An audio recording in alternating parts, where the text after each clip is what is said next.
Welcome to Season 2, Episode 1 of Founding Up's Uncharted Your Sidekick for Life, a podcast for navigating life's unpredictable journeys.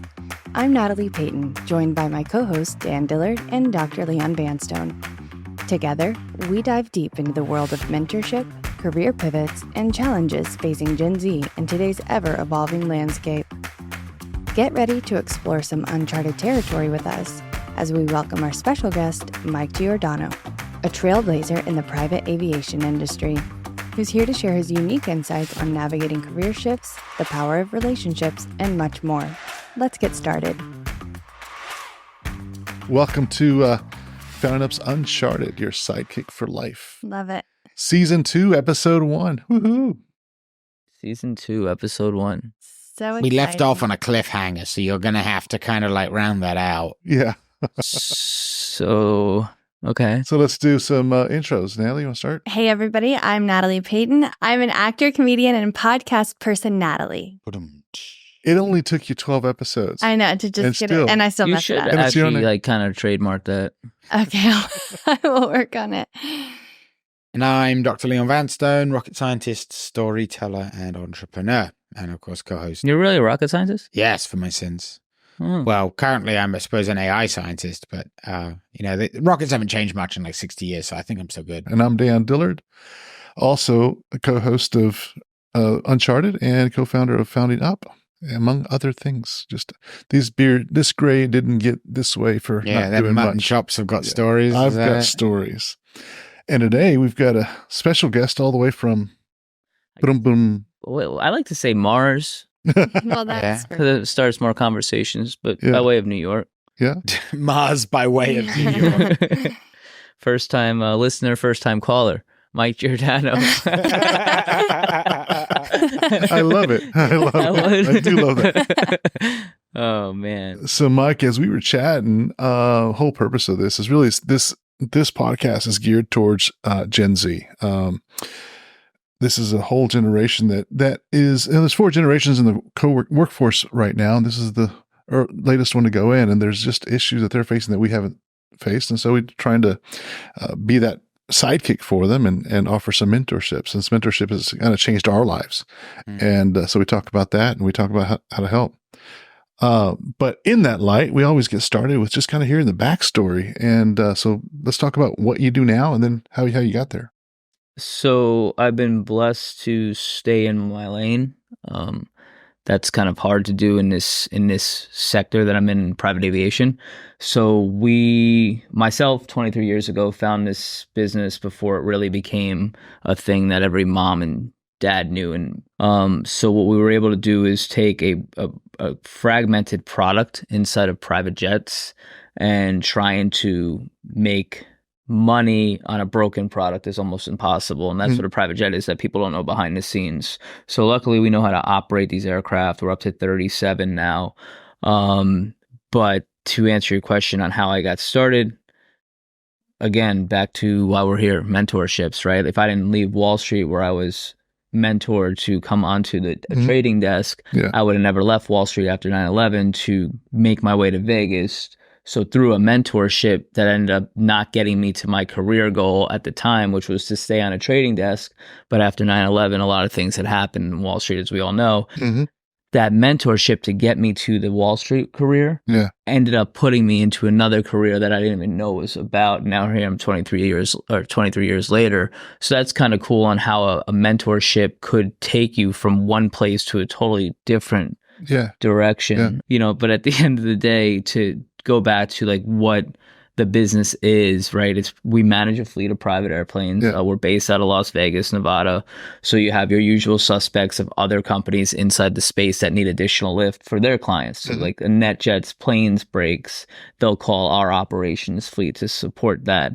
Then being in Vegas, between the hotels such as the Wynn and Resorts World and Fontainebleau, their casino hosts charter these planes out to bring in the, i.e. whale gambler. Nice. So then we have that retail division, and then it basically supplements the amount of money it costs to own a plane. Right. So that's why you buy a plane tomorrow. You're like, Mike, I want to put it in Austin. I could supplement that lift of the cost per month for you to go back and forth to your trip to LA. Right. So now you're not paying for your fuel mentally because you're capturing $200,000 to $300,000 a month in revenue from that aircraft, because now I'm moving it from Austin up to Aspen. Right. And that's what the management side, my side, does. Very nice. Very nice. So beyond that, because it's all about exploring, and one of the things, the message that's resounding with all our guests is that we never know what we want to do. We think we want to know. So before you even got into Wall Street, was that your, kind of childhood dream to go trade money, or was I just just think that? like as you evolve in high school, like you have to pick your, choose your poison, right? Right. If you're not good in sports, or you don't want to be a doctor or a lawyer, you got to pick some type of profession. Some guys trade baseball cards and comic books. I always liked equities. I like the charting. I like the technical side of the trade. I'm very good at it in my own right, in my own mind. It's, if I focused on it a little bit more, I probably would have owned a plane by now. But again, at the end of the day, that was not why I chose my career. I always believe your career kind of chooses you. Yeah. I had this personality of that old Vegas that the town needed, this almost very outgoing person like myself to shake down the tree, to open up the relationships in Vegas. It was a really hard city to break into because it was an old boys network similar to Texas. That took a lot of time, but once we got our footing, then we became the only people in town. So again, all paths don't always necessarily lead to where you want to go. I just got here by being luckier than smart. Also, what I'm hearing in both of those sounds like relationships is big. That's anything. Right. I mean, there's well, no, not this day and age. Honestly, I think relationships are fading like the way, our rocket scientists over here doing his AI stuff. I mean, the more or less communicative people are. Like, there were 55 people today in TSA in Denver, and like, ask me how much eye contact we each made. Right. Maybe 45 seconds max. Right. So I just think like relationships now more than ever, like real relationships, business. Like I don't go to see people, but I will text every single client on like a Sunday. You are really good about that. Like, I'm just on it. Like, Mike and I met, I want to say 11 years ago on an airplane, actually, speaking of. And I was living in New York, but traveling back and forth between New York and LA. Mike was in New York. And one thing that you did for me, almost like a mentor, while I was breaking into acting, is we would have like weekly sushi lunches and you would check in on me and ask me, what did you do this week for your career? How did you move the goalposts forward for yourself? Like, what do you have to look forward to? And it was almost like strategy meetings, but for yourself, for myself. Yeah. And I'll never forget it. It was very, very helpful. That damn sushi place closed during COVID. Bummer. Love that spot. Yeah, I was Yama in New York up in the 30s. Oh, 49th and Yama in second. Yeah, man, that spot was firepower. I would take her because like I wanted to, like, again, Natalie was in this realm of the actor world, right? Like of New York and all that stuff. So there's always that, kind of my relationship with anyone in that phone is like, I hate being cheesy, like Kevin Bacon, 6 degrees of separation, right? But like there's not many through the career path that I've taken, through the mentors that I've taken on, right? A couple of my mentors are monsters in business, and I've just be the little, under that big shark is that little fish. Nothing wrong with hanging out down there. Learned a lot. Yeah. Very cool. Well, let's jump into some of these questions. I appreciate you being on the show and sharing some of that, because that's like, at the end of the day, the goal for Gen Z watching this is like to see just a different. Do they watch on TV too? Oh, hi guys. I thought it was like a podcast thing where it was it is. Some of them are also like on YouTube. Oh, okay. I don't know anything. I got no social media, so like I'm very private. So hello, everybody. Even your jets are private. That's what. Here's why I don't have like but here's why I don't have social. One of the reasons, right? If you're one of my clients and I have social, and now I have a picture of you and I and or whatever on the plane promoting it. Like there was some stuff during Super Bowl because Vegas became a hot spot and media picked up on a few stories that I was in, which is, I'm not mad at it. It's just not, I never wanted to become a brand. Right. Personally. You don't want to be like a magnet for I don't want to be like a real estate broker type, right? Like one of those $1 million listing guys. I probably should for business. I should just be like, you know what? I'm the original private jet guy. Here I am. Right. Here's all these clients. Here's all these planes, and it's like, but I think it just, the guys I want to deal with as an owner, like you're my client owning that plane, they don't want anyone knowing. Right. So that's why I've always been so private about it, because once I'm public, it's oxymoronic. Right. Yeah. Makes a lot of sense. So, Well, you're on video now, so. oh, hi.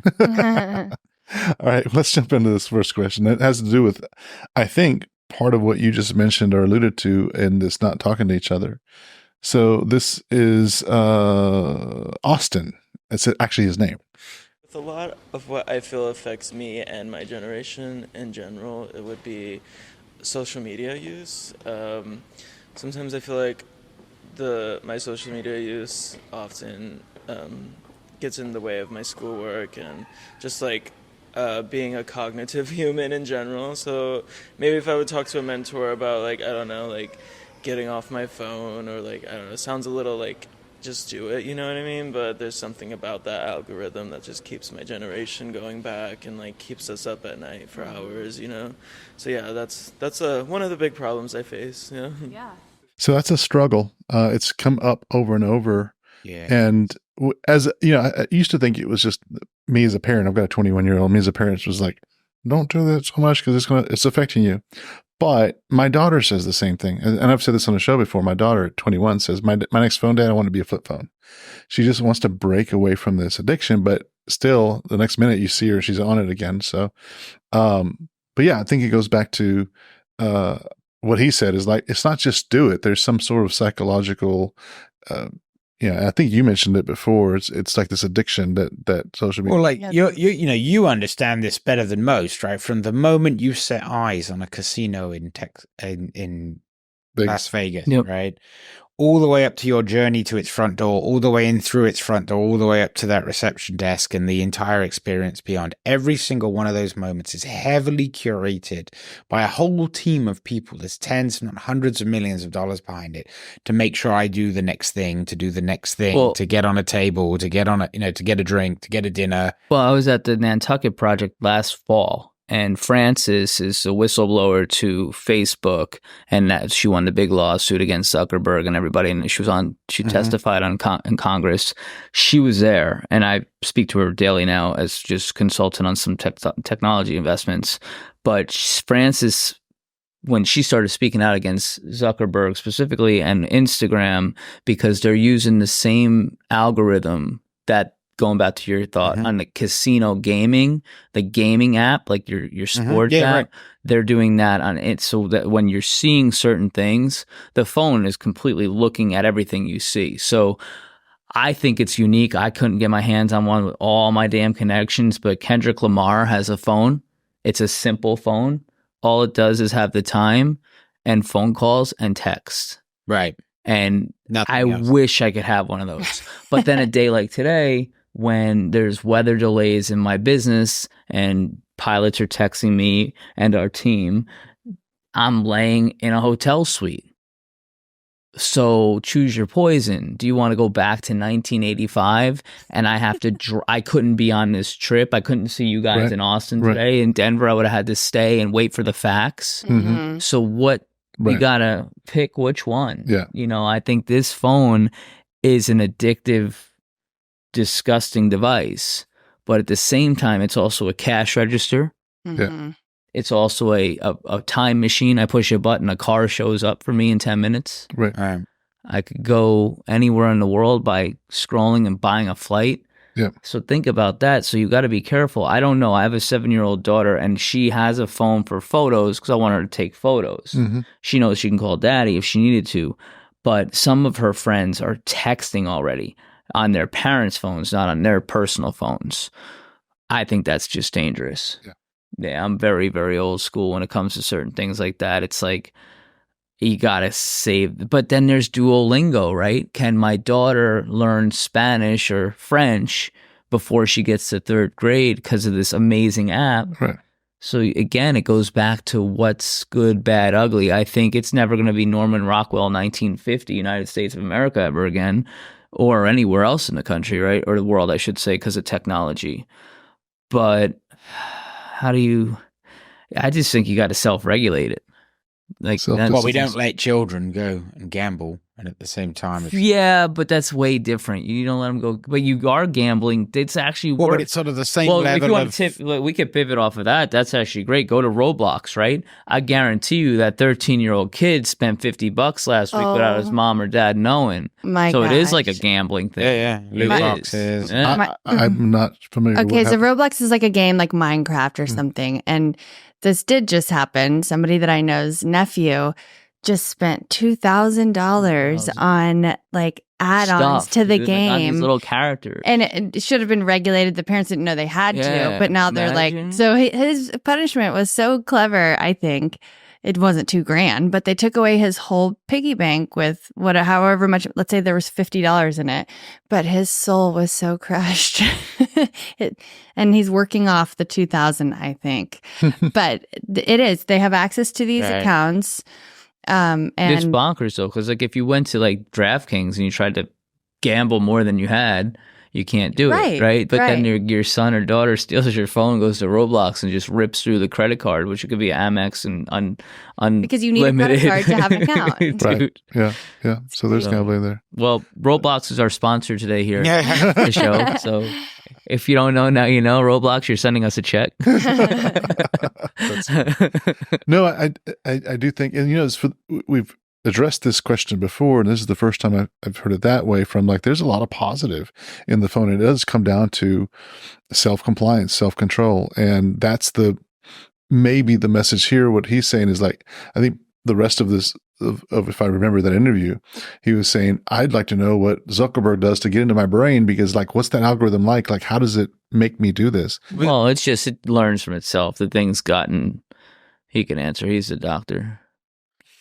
I'm not a social media scientist. Well, I think part of the problem as well, right? The reason you don't let children gamble, beyond the obvious problems with money and debt, is that children are impulsive.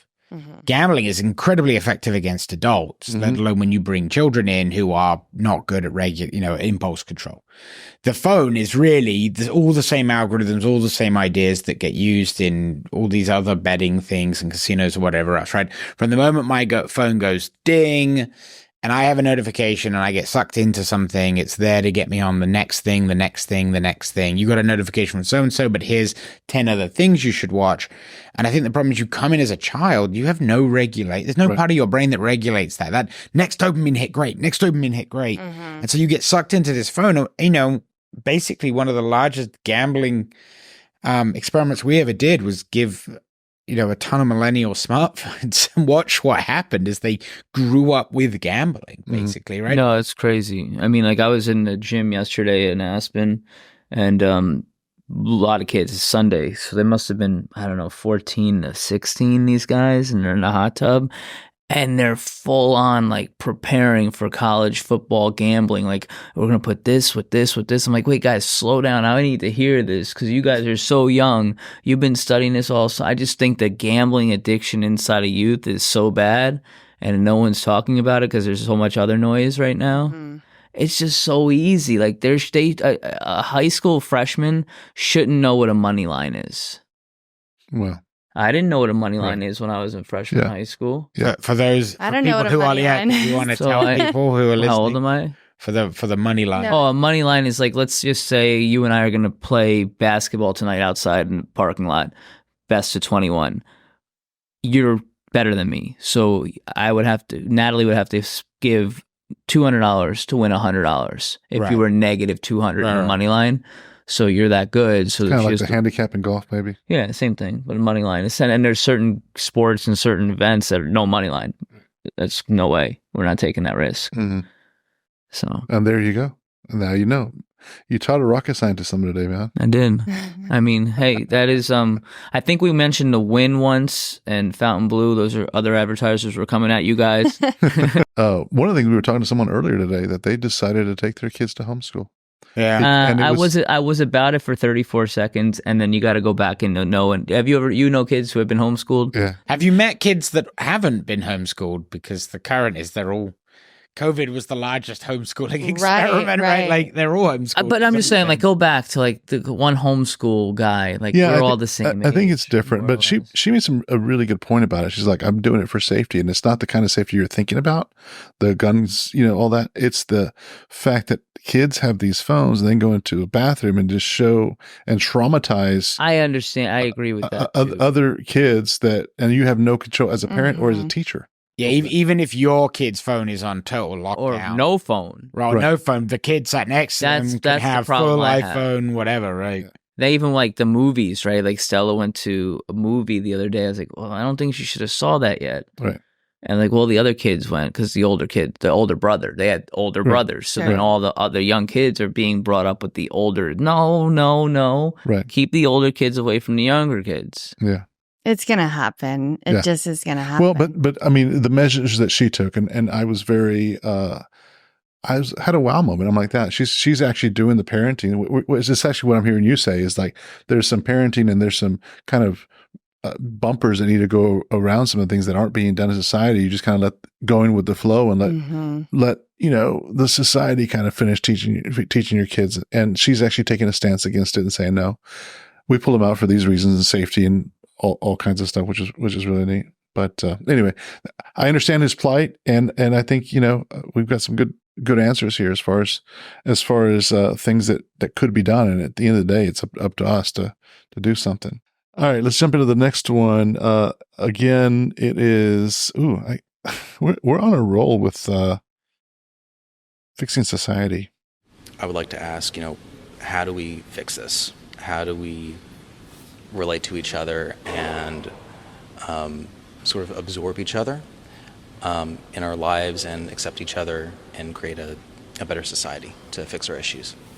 I like that because it kind of says what you were saying in the line at TSA. You have 20, 30 people, nobody's talking to each other. And so he's saying the same. How do we fix it? How do we fix society?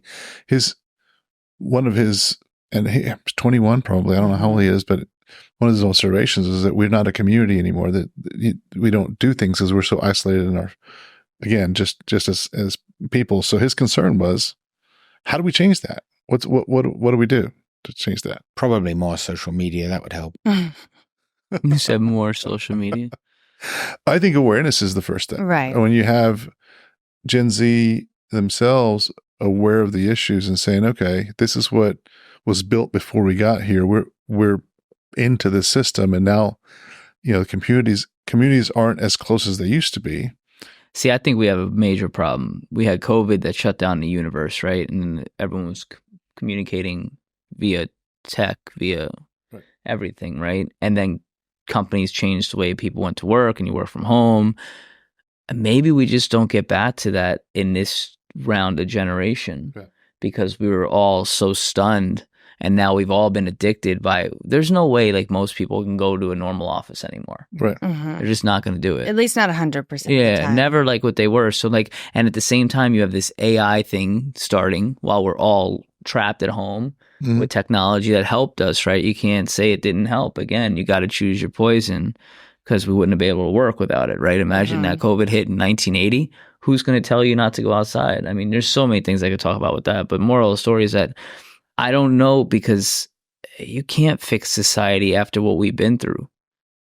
You can't have tech. You're not going to take people's tech away. That's their home. That's their North Star. That's their home base, right? Yeah. You're not taking my Instagram or my Facebook after you locked me at home, and now I don't want to look up at you. Mm-hmm. And I think that's what's happened. Yeah. I want to look down here.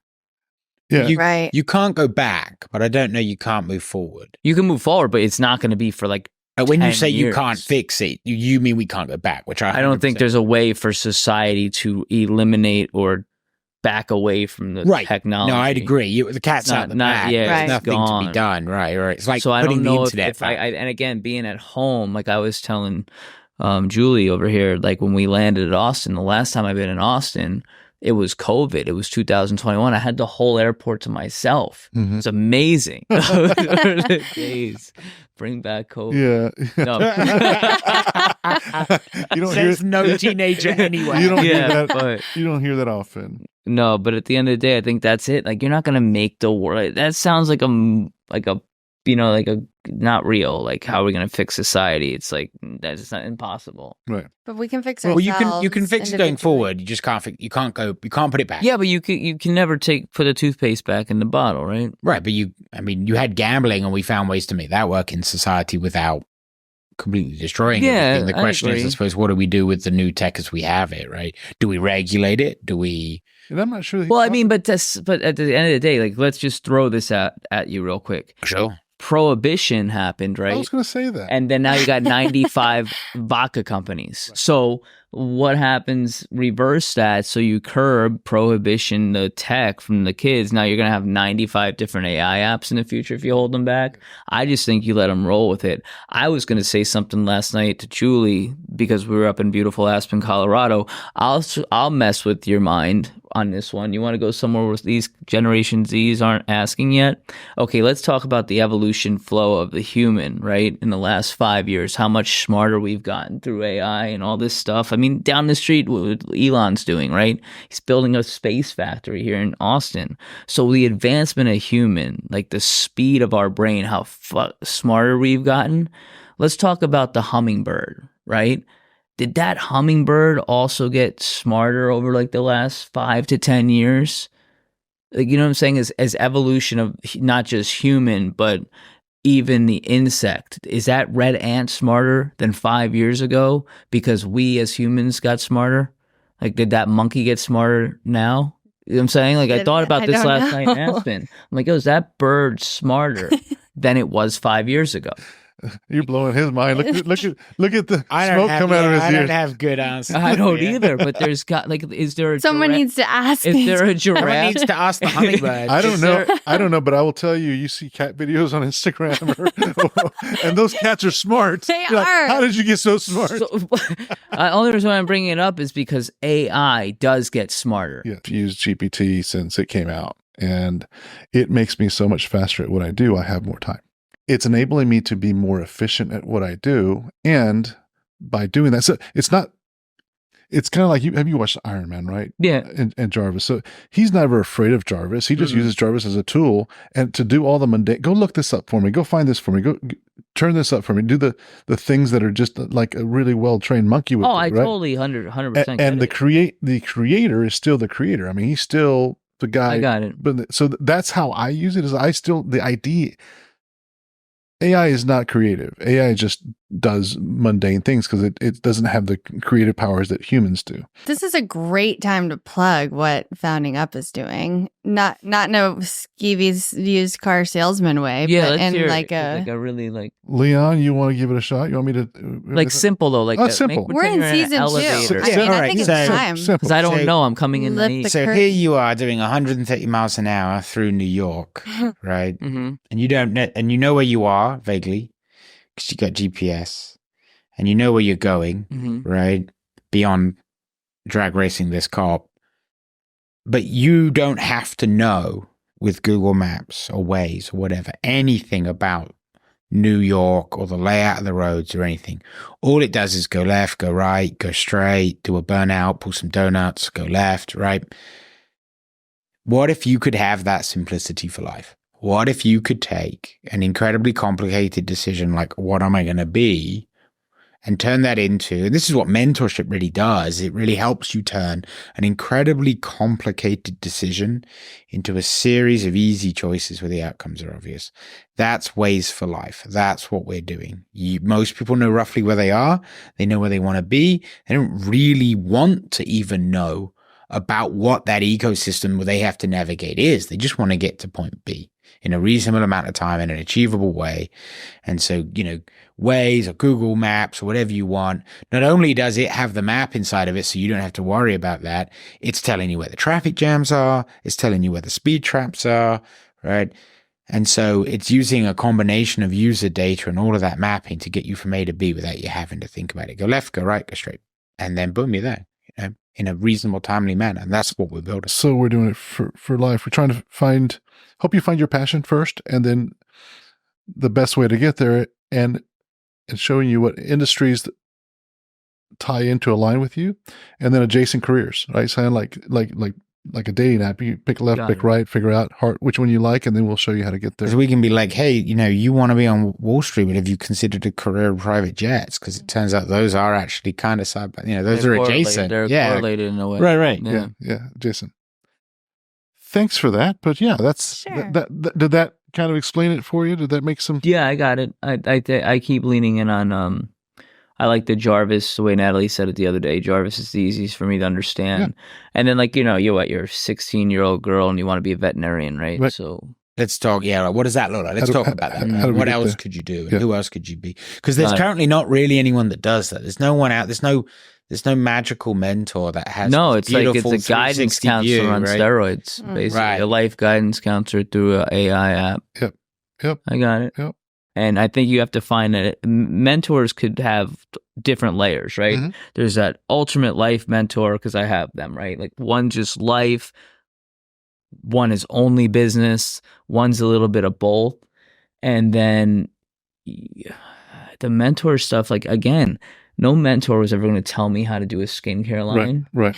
I just happen to know the right person that does the skincare line. You find that kind of person, and I think no mentorship's going to teach you that. I think that's just how hopefully these technology-driven kids start to pick up on insight and instinct. Yeah, and what I'm hearing from what you just said is your experience, your mentors that have taught you to think differently, think bigger, right? Not think in a box. Yeah, I mean, never think in the box. And so here you are. You're not afraid to jump into something that's completely out of your wheelhouse because it's the same process. I mean, you've connected the dots because of all the people you've talked about. So you start thinking in a just kind of different dimension, right? Yep. And so a lot of times, when you're younger, you think in one dimension because it's like go to school, go to college, and to get a job. That's the singular dimension.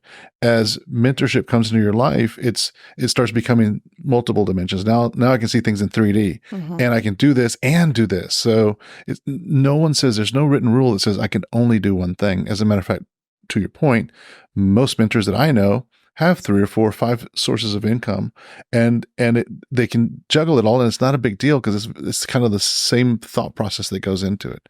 So that's what I'm hearing about this line. And you saw something that Julie, I'm bad with names, but I remember that one. So Julie, yeah, that was good. Actually, I would never you remember. I was passionate about, and you saw the genius in that, and you're like, how can I apply your genius and what you've learned in mentorship and put the two together and create something? So, yeah, I think with that note, we're at 5:30, and I think happy hour is calling us. Yeah, so 100%. Why don't we remember that, friends? Always find time to relax. That's right. Yeah. So the whole thing that we were actually talking about, community, we're going to go have some community, and I invite everybody to go do the same. Let's do it. Cheers. All right. Cheers. That's a wrap for Season 2, Episode 1 of Uncharted Your Sidekick for Life. We hope you enjoyed our conversation with Mike Giordano, exploring how mentorship, innovative thinking, and adaptability can shape your career paths. Remember, life is a series of choices and learning experiences, and our goal is to help you navigate them with confidence and clarity. If you would like to participate as a Gen Z guest or mentor, visit our site at foundingup.com or check out the show notes. If you enjoyed today's episode, don't forget to subscribe, rate, and review on your favorite podcast platform. Special thanks to all who make this podcast possible, including Katie Nolan, Nolan Calicod, and Anais Schmidt. And as always, keep pushing forward, stay curious, and don't be afraid to explore the uncharted. See you next episode.